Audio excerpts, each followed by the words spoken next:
বস Neymar junior, কতই না স্বপ্ন ছিল তাকে বিশ্বকাপের প্রথম ম্যাচে দেখার।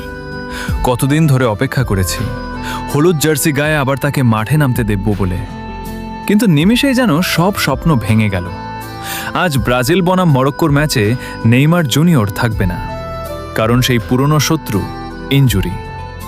হয়তো আজ আমরা ম্যাচটা দেখব, ব্রাজিলের প্রতিটি আক্রমণ দেখব, প্রতিটি পাস দেখব, কিন্তু আমাদের চোখ বারবার একজনকেই খুঁজবে, সেটা হচ্ছে নেইমার জুনিয়র।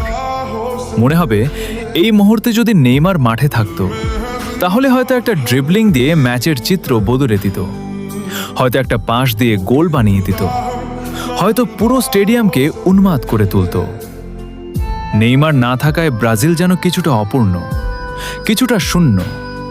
তবুও আমরা ব্রাজিলকে ভালোবাসি, তবুও আমরা বিশ্বাস করি আজকের ম্যাচটা আমরাই জিতব।